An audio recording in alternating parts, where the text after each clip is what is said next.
I'd like to begin by reading a statement from the President. As the head of the executive branch and Commander-in-Chief, I have a unique constitutional responsibility to protect the nation's classified information, including by controlling access to it. Today, in fulfilling that responsibility, I've decided to revoke the security clearance of John Brennan, former director of the Central Intelligence Agency. Historically, former heads of intelligence and law enforcement agencies have been allowed to retain access to classified information after their government service so that they can consult with their successors regarding matters about which they may have special insights and as a professional courtesy. Neither of these justifications supports Mr. Brennan's continued access to classified information.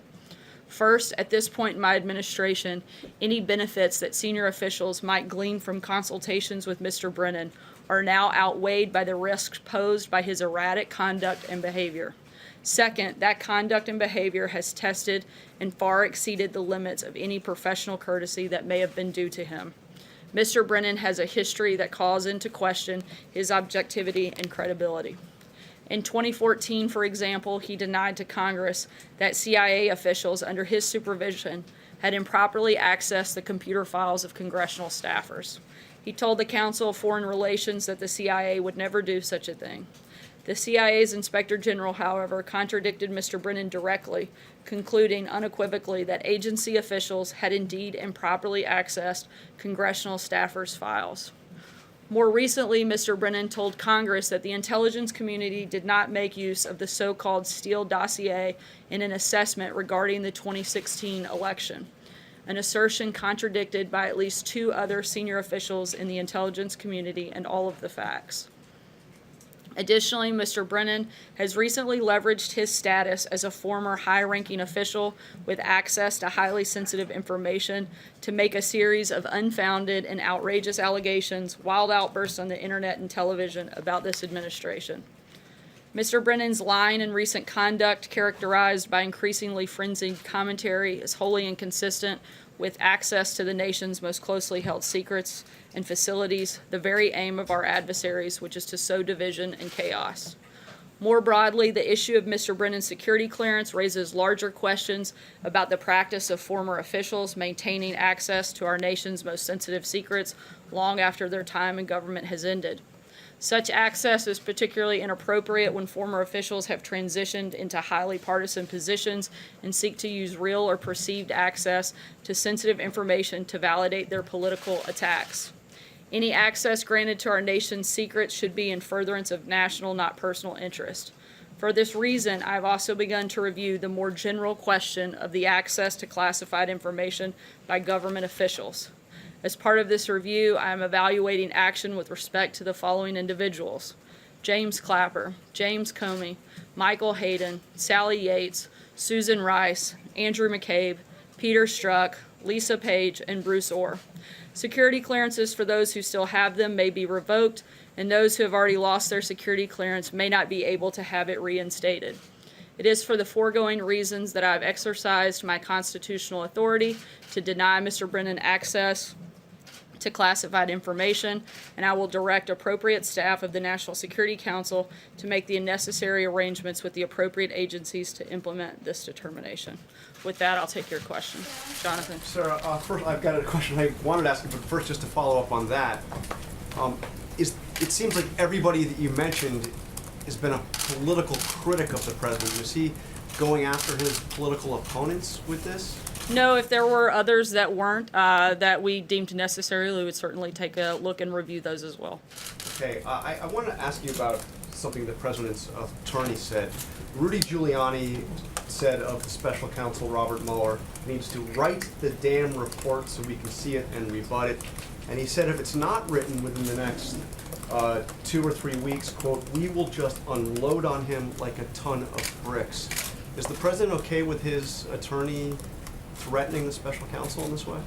Certainly, we've made clear we'd like to see this wrap up. For questions specific about comments by Mr. Giuliani, I'd refer you back to him. Was that authorized by the president? Once again, for questions specific about the investigation, particularly comments from Rudy Giuliani, I'd refer you back to him to address those.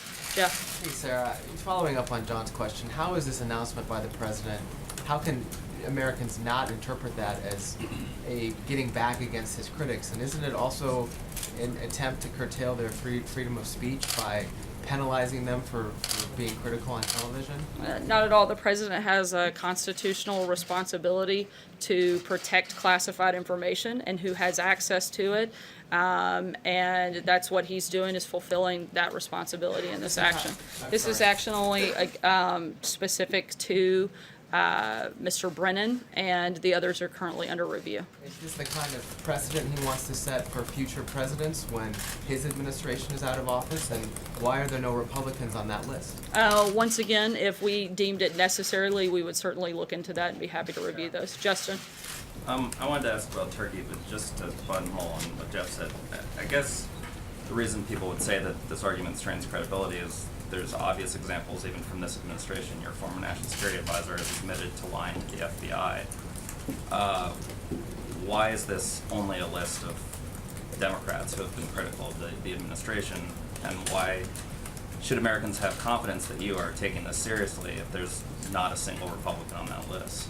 Again, certainly we would look at those if we deemed it necessary, and we'll keep you posted if that list gets updated. So on Turkey, Turkey announced today that they're going to slap tariffs on about $1 billion of American goods. So I'm wondering if you have a response to that, and if there's any discussion internally about retaliating towards that, continuing to escalate this.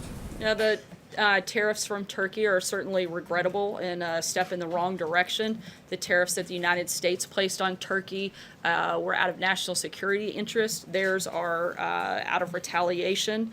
I'm not going to get ahead of anything on what we may or may not do in an effort to respond, but certainly we don't support Turkey's decision to retaliate against us protecting our national security interest.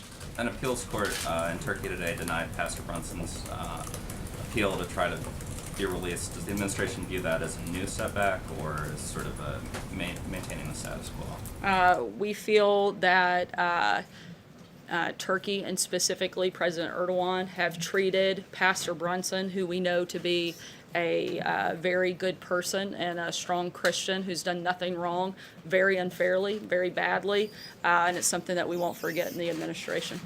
Let's move on. Jake, go ahead. Thank you, Sarah. So the administration has put up a robust defense of Pastor Brunson, but at the same time, there are tens of thousands of Christians in North Korea who have been imprisoned almost exclusively because of their religion. Open Door USA considered North Korea to be the #1 country when it comes to persecution of the Christians. Is this something that the administration has also been looking into? Certainly, we would like to see any individual persecuted for their Christian beliefs or imprisoned released. Again, we've been working with North Korea on a number of fronts. That's something we'd certainly like to see them change their behavior on. I know it's been discussed, and again, certainly something we'd like to see their behavior changed on. Sorry, Jake, I gotta keep. Just to follow up. Go ahead. Here's my question. Although territory held by ISIS has been reduced by over 90%, a recent UN report suggests that as many as 30,000 ISIS members still exist in Iraq and Syria. So, first of all, what's the administration's take on this specific UN report? And secondly, what would the administration consider an overall victory against ISIS? We'd like to see every single member of ISIS defeated across the globe. I think that would be the ultimate victory. John, go ahead. Thanks a lot, Sarah. Closing arguments are taking place across the river in Alexandria for the tax fraud trial of Paul Manafort. And in mid-June, the president said that he felt badly for Mr. Manafort and that he believes he's being treated unfairly. Is the president still friends with Mr. Manafort? When was the last time you spoke with Mr. Manafort? I'm not aware of any recent conversations that they've had. Blake? I believe he's being treated unfairly. I think that the president's made that clear in his previous comments. I don't have anything to add beyond that at this point. Blake, go ahead. Sarah, thank you. You just said a couple minutes ago that the increased tariff levels with Turkey were out of the national security interest, but when the president announced it on Twitter last week or earlier this month, he said, quote, at the time, he said, "Our relations with Turkey are not good at this time." The suggestion there being that this has to do with the pastor that is being held in Turkey. Simply put, if Pastor Brunson is allowed to leave Turkey, do those tariff levels go away? Is that kind of the deal that could be in place? No, is that a deal that could be on the table? The tariffs that are in place on steel would not be removed with the release of Pastor Brunson. The tariffs are specific to national security. The sanctions, however, that have been placed on Turkey are specific to Pastor Brunson and others that we feel are being held unfairly, and we would consider that at that point. What, in the interest of national security, what's changed over the last month or so with Turkey that you're justifying national security? Again, the president's been clear about the steel and aluminum industries, steel particularly in this case, that those are industries that must be protected. We must have the ability to reach certain levels of manufacturing of those products here in the United States for the purposes of national security. John? Thank you, Sarah. I was going to ask about Turkey, but based on your opening statement, I have to point out that the attorneys for former Director Comey and former Deputy Director McCabe say that their passes were automatically demagnetized the day that they were separated from their offices. Two others, Mr. Clapper and General Hayden, have said they do not use the pass at all. And also, it's my understanding from an historical standpoint, this would be the first time the president himself removed the passes from anybody, that has normally been done by agency heads or immediate superiors to people. Have you considered all these things in the process you say you're going to prove? Again, the other individuals, those are being reviewed, and that determination will be made at a later date. Those that have already been revoked, it would be for the purpose of reviewing whether or not they should be reinstated or not. Major. Sir, just to understand the standard that the president is applying, you outlined two areas of either contradictory or erroneous testimony from Brennan. Is that the only standard by which this administration is asserting he should have his security clearance revoked?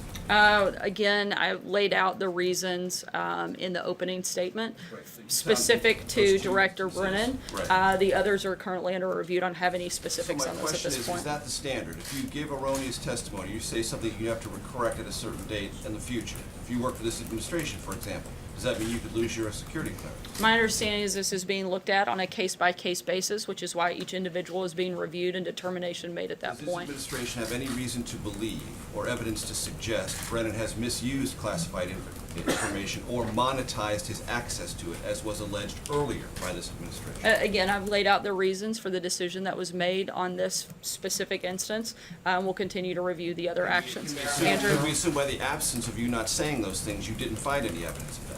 No, I wouldn't make any assumptions. I'm telling you what the decision was based off on in this case. Andrew? Thank you very much. I wanted to follow up on the question yesterday about Afghanistan. Today there was another suicide attack in Kabul which killed 37 people in a school. A military base in the north has been overrun by the Taliban. They have also seized parts of the eastern provincial capital. Why do you think President Trump's strategy in Afghanistan is working? As always, we're going to continue to review and look at the best ways to move forward. I'll leave it to the Department of Defense to get into specifics about tactical situations on the ground. What I can tell you is that we're committed to finding a political solution to end the conflict in Afghanistan. We're exploring all avenues for dialogue and close coordination with the Afghan government. We're going to continue to do that. If we have announcements or changes in the policy, we'll certainly let you know. Peter? Follow up on the Turkey question, if I may. Have you guys assessed whether the liquidity situation in Turkey's financial sector is a risk in light of the fall of the lira? It's fallen like a quarter in the last 3 or 4 days. Certainly, we're monitoring the situation with respect to the Turkish economy and the decline of the lira, but Turkey's economic problems, those are part of a long-term trend, something of its own making and not the result of any actions the United States has taken. Sager? Thank you, Sarah. One of the individuals that you listed on that list of clearance that is under review is Bruce Ord. He's a current employee of the Department of Justice. So instead of putting him under the review, does the president believe he should be fired? I don't have any personnel announcements on that front. I can only speak to this specific case. Why just put his security clearance under review, which would render him unable to do his job and not just fire him? Once again, I don't have any personnel announcements on that front. I can just tell you we're looking into that specific matter. Peter? Sorry, I called on you earlier. Thank you, Sarah. If people who criticize the president publicly on TV or public in their criticisms Are they at greater risk of losing their security clearances than people who stay silent? Once again, this is looked at on a case-by-case basis, and we'll do an individual review and make that determination. Kevin? Thank you, Sarah. A question about the return of lawmakers on Capitol Hill, and then a follow-up very quickly. Now that they're back, can you sort of lay out the White House strategy for moving forward with this agenda? We've talked about wall funding. Obviously, a lot of people are very curious about the Kavanaugh nomination moving forward, DACA and other issues. Is there a strategy in place to begin to work with lawmakers now that they're back? Certainly, we have continued ongoing conversations on a number of fronts with lawmakers, even while they were not here in Washington. We are happy that the hearing dates have been set for Justice Kavanaugh, and we look forward to seeing him get confirmed. Catherine? My very quick Sorry. follow-up was, first of all, you didn't mention anything about a possible shutdown. Is that still something that the president is continuing? And my follow-up is going to be on the Farm Bill. There are a great number of people in a great number of states that are curious about this work requirement the USDA is trying to implement. In some places, they already have it. They say you have to work. In other areas, you don't have that requirement. Is that something the White House still supports? Something we still support in terms of a shutdown. I don't have any announcements on that front. We certainly still want to see a lot of things happen. We'd love for Congress to actually do its job, particularly when it comes to immigration. We have a completely broken system, and we'd like to see them work with us to fix it. Catherine? Thank you, Sarah. I don't have any updates for you on that front right now. Okay. Catherine? Omarosa Manigault Newman was the highest-ranking African-American staffer in the West Wing. No black... She actually didn't work in the West Wing, but go ahead. Well, no staffer has been appointed at that level since her absence. Can you tell us exactly how many African-American staffers there are in this building? And is it a priority for the administration to reflect the diversity of the country? Certainly, as I addressed yesterday, we value diversity, not just at the White House, but throughout the entire administration. And we're going to continue trying to diversify the staff. We have a large number of diverse staffers from various backgrounds, both race, religion, gender. How many staffers are there in this building? Look, I'm not going to go through and do a count. The same way I'm not going to do a sit down and count on the staffers that are in your news organizations. 13% of the country is African American. And we would love to diversify our staff and continue to do so. We do think it's important. We're going to continue to work to make that happen. Raquel? Sarah, thank you very much. About the election last night, we are seeing the Democrats embracing more diversity, choosing Muslims, also candidates, transgender candidates, rejecting president's agenda. So my question is, what do you think will be the impact of his agenda and also these recent controversies about race and minorities on the election in November? Again, I think people are looking at the policies that the individuals are implementing and how those are going to affect those communities and whether or not it's actually going to help individuals, people across this country. That's what we're looking at. That's what we're focused on. That's what we're going to continue to do. I'm going to take one last question. Eamon? Thanks, Sarah. I'd like to ask you a couple questions about the President's recent comments, if I could. One is on Harley Davidson. The President commented earlier in the week, many Harley Davidson owners plan to boycott the company if manufacturing moves overseas. Great. Is the President of the United States endorsing a boycott of an iconic American company here? Look, the President has made his feelings on that very clear. The President's focus is on making sure that we get good trade deals and that we keep business and industry here in the United States. Does he want to see a boycott of Harley, though? I think he'd rather see them put all their companies back here in the United States and build all of their great machines here in this country. Thanks so much, guys. Have a great day.